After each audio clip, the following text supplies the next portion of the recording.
नमस्कार दोस्तों, स्वागत है आपका मेरे चैनल कॉमिक्स लाइफ में। शुरू करते हैं महाबली शेरा की एक और मज़ेदार कॉमिक्स, महाबली शेरा और ताकत का देवता पार्ट 3। कुछ ही देर बाद वे किले के पिछवाड़े एक दीवार के सामने खड़े थे। शिवाली ने उस दीवार पर एक स्थान पर लगे एक गोल पत्थर को पकड़कर खींचा। तुरंत उस दीवार के बीचों बीच एक द्वार उत्पन्न हो गया। आइए स्वामी, यह द्वार ही हमें उस तालाब के किनारे ले जाएगा। ओह! दोनों उस द्वार में प्रविष्ट हो गए और आगे बढ़ने लगे। वह द्वार वास्तव में एक लंबी सुरंग का था। मुझे वर्षों हो गए इस किले में रहते हुए, लेकिन आज तक मैं इस गुप्त सुरंग के बारे में नहीं जान पाया था। उधर शेरा जैसे ही उस द्वार से होकर दूसरी ओर पहुंचा, काल केतु ने उस पर आक्रमण कर दिया। हा हा हा हा, काल केतु के हाथों तुम नहीं बचोगे। पलक झपकते ही शेरा आग की भयानक लपटों से घिर गया। लेकिन आश्चर्य है, इस आग से मेरा शरीर जल नहीं रहा, बल्कि मुझे ठंडक पहुंच रही है। शायद ऐसा बाह में बंधे ताबीज के कारण हो रहा है। कुछ देर तक शेरा आग की लपटों में घिरा रहा, परंतु वह आग आश्चर्यजनक तरीके से लोप हो गई। आई, तुम्हारा वार खाली गया। अब तुम मरने के लिए तैयार हो जाओ मूर्ख पिशाच। परंतु इससे पहले कि शेरा तलवार हवा में उठाता, काल केतु के आकार में परिवर्तन हुआ और उसने अपना भयानक मुंह खोल शेरा को मुंह में दबा लिया। परंतु इससे पहले कि वह अपना मुंह बंद कर पाता, कोई और चारा न देख शेरा ने अपनी तलवार उसके मुंह में फंसा दी। ऐसा करते ही काल केतु पीड़ा से बुरी तरह चीखने चिल्लाने लगा। नहीं नहीं, मुझे मत मारो महाबली, अपनी तलवार बाहर निकाल लो। शेरा उसके मुंह से कूदकर फर्श पर आ खड़ा हुआ। मैं तुम्हें जिंदा छोड़कर अपनी मौत को दावत नहीं दे सकता। बताओ, तुम्हारा स्वामी जादूगर गोलकुंडा कहाँ है?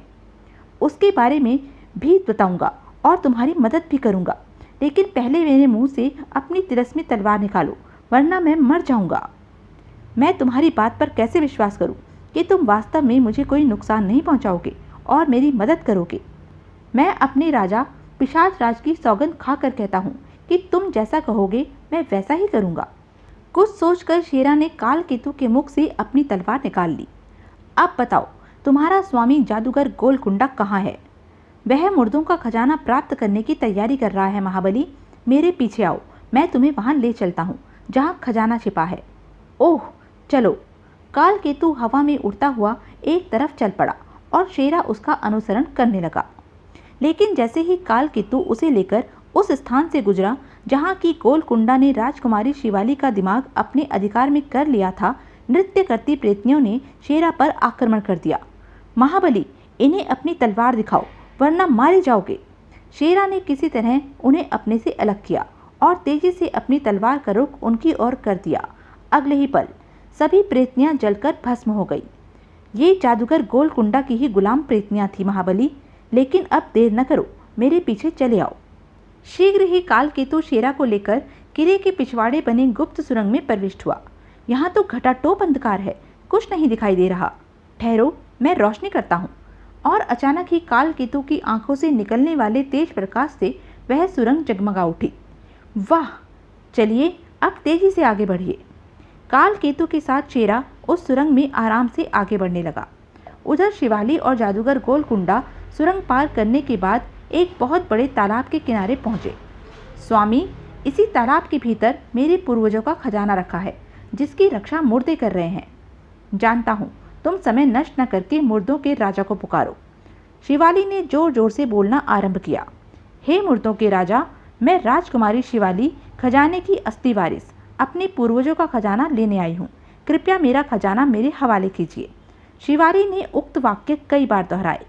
तब अचानक ही तालाब का पानी जोर जोर से उछलने लगा। आहा, लगता है मुर्दों का राजा आने वाला है। और कुछ क्षणों बाद तालाब के बीचों बीच से मुर्दों को राजा अत्यंत भयानक एवं विचित्र जल जीव पर सवार होकर बाहर निकला और उनके निकट पहुंच गया। मुर्दों का राजा अपनी स्वामिनी का स्वागत करता है।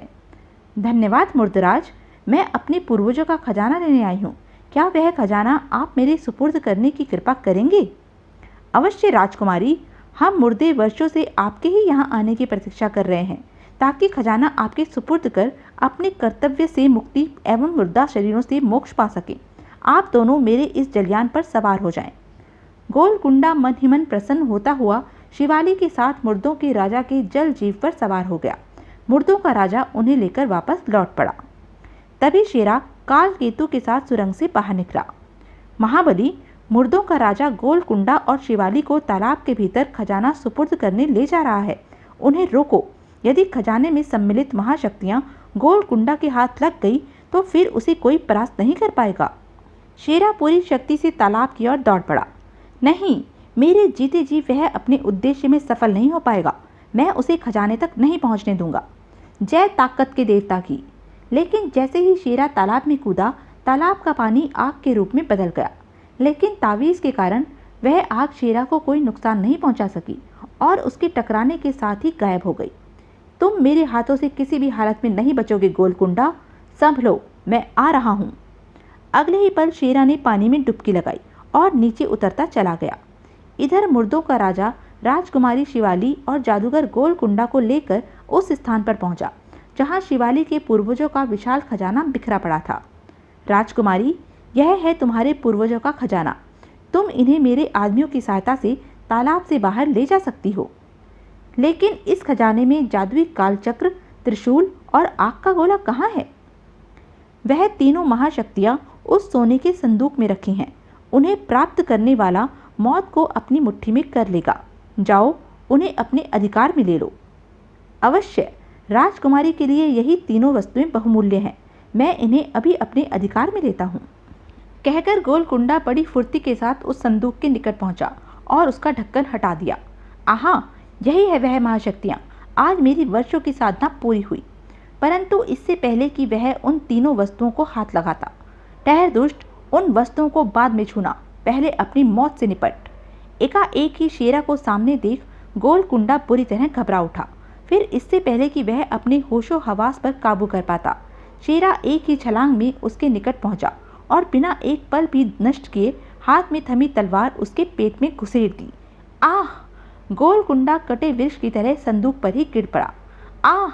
नहीं, नहीं, मैं इस तरह बेमौत नहीं मर सकता। मुझे कोई नहीं मार सकता। आह! गोलकुंडा के घायल होते ही शिवाली अपनी पूर्वता अवस्था में आ गई। आहा! महाबली, तुम? यह हम कहाँ हैं? देवता का शुक्र है कि तुम अपनी पूर्वता अवस्था में आ गई, वरना इस दुष्ट ने तो अपनी करनी में कसर नहीं रख छोड़ी थी। कहकर शेरा ने शिवाली को वह सब कुछ बता दिया जो अब तक उसके साथ घटा था। तभी मुर्दों का राजा गरज उठा। राजकुमारी, यह मनुष्य कौन है और यह सब क्या हो रहा है? जल्दी जवाब दो, वरना मैं तुम दोनों को इसी समय मुर्दा बना दूंगा। यह हमारा हितैषी है मुर्दों के राजा। दुश्मन तो वह दुष्ट था। वह मुझे। गोलकुंडा की ओर इशारा करते हुए जैसे ही शिवाली ने गोलकुंडा की ओर देखा, वह पूरी तरह चौंक उठी। ओह नहीं! वास्तव में गोलकुंडा अभी मरा नहीं था, बल्कि शेरा आदि को बातों में लगे देखकर उसने संदूक में से चुपचाप चक्र निकाल लिया था और शेरा पर फेंकने की तैयारी कर रहा था। लेकिन ठीक तभी शिवाली की दृष्टि उस पर पड़ी और वह चीख उठी, महाबली, बचो! चक्र को तेजी से अपनी ओर आता देख शेरा को और कुछ नहीं सुझाई दिया तो उसने हाथ में थमी तलवार ही उस पर खींच मारी। दोनों तिरस्मी शक्तियां अधर में आपस में टकराई। कड़ाक! और जहां जैसे प्रलय आ गई। चारों तरफ आग और शोले बरसने लगे जो तेजी से उनके इर्द गिर्द सिमटने लगे। तभी, राजकुमारी, तुम अपने शुभ चिंतक को लेकर तुरंत यहाँ से चली जाओ। अब ना हम बचेंगे और ना हमारी यह नगरी। जल्दी जाइए। शेरा ने तुरंत शिवाली का हाथ थामा और ऊपर की ओर तैरने लगा। फिर अभी दोनों कुछ ही ऊपर उठे होंगे कि मुर्दों की नगरी में कान फाड़ देने वाले कुछ धमाके हुए और उसी के साथ खजाने के साथ समूची मुर्दों की नगरी भी पानी के गर्त में समा गई। लेकिन शेरा शिवाली के साथ जैसे ही तालाब से बाहर निकला, वहां काल केतु के साथ अनेक भूत प्रेत और पिशाचों को खड़ा देखकर पूरी तरह चौंक उठा। काल केतु, यह सब क्या है? क्या तुम अपने वचन से मुकर चुके हो और इनकी मदद से मुझे नुकसान पहुंचाना चाहते हो? ऐसी कोई बात नहीं है महाबली। दरअसल जादूगर गोलकुंडा के मरने के बाद अब मेरे साथ साथ ये भी आपके गुलाम हैं और आपके हर आदेश का पालन करने के लिए तैयार हैं। ओह, लेकिन यदि मैं तुम सबको अपनी गुलामी में न रखना चाहूँ तो? तब हम सब आपके आदेश पर आज़ाद हो जाएंगे और अपनी अपनी योनियों में वापस लौट जाएंगे। यदि ऐसी बात है तो मैं तुम सबको इस शर्त पर आज़ाद कर सकता हूँ कि तुम कभी किसी इंसान को नहीं सताओगे। हम सब आपको वचन देते हैं स्वामी। तो ठीक है, जाओ, मैं तुम सबको मुक्त करता हूँ। शेरा का आदेश मिलते ही सभी उछलते कूदते वहाँ से चले गए। उन सबकी नज़रों से ओझल होने के बाद शेरा भी शिवाली के साथ किले से बाहर निकला और बाहर खड़े अपने घोड़े पर राजकुमारी के साथ सवार होकर वारसिला की ओर चल पड़ा। मार्ग में वह साधु बाबा से मिला और सारी आप बीती सुनाकर उनका ताबीज उनके हवाले कर दिया और बोला, मुझे अफसोस है बाबा कि मैं राजकुमारी के खजाने और उसमें रखी 3 शक्तियों को राजकुमारी को प्राप्त करवाने में सफल नहीं हो सका। अफसोस मत करो बेटा, जादूगर गोलकुंडा को समाप्त कर तुमने दुनिया पर बहुत बड़ा उपकार किया है, वरना वह दुष्ट उन तीनों शक्तियों को पाकर राक्षस बन जाता और दुनिया को तबाह कर डालता। और यह भी एक प्रकार से अच्छा ही हुआ कि उस दुष्ट के साथ साथ खजाना और वह तीनों शक्तियां भी नष्ट हो गई, वरना उनकी भनक लगने पर कोई और इंसान भी गोलकुंडा बनकर खून की नदियां बहा सकता था। खाने पीने और कुछ देर साधु बाबा की कुटिया में विश्राम करने के बाद शेरा और शिवाली पुनः वारसिला की ओर चल पड़े। जैसे ही वह वारसिला पहुंचे, अरे वह देखो, महाबली शेरा राजकुमारी जी को ले आया है। आहा राजकुमारी जी, तुम तुरंत सेनापति जी को खबर करो। वारसिला की प्रजा अपनी राजकुमारी को सकुशल अपने सामने देख खुशी से झूम उठी और दोनों की जय जयकार करने लगी। राजकुमारी शिवाली अमर रहे, महाबली शेरा जिंदाबाद। तो यह थी महाबली शेरा की एक मज़ेदार कॉमिक्स। ऐसी ही मज़ेदार कॉमिक्स के लिए बने रहिए मेरे साथ, और हाँ, मेरे चैनल को लाइक, शेयर और सब्सक्राइब करना ना भूलें। धन्यवाद।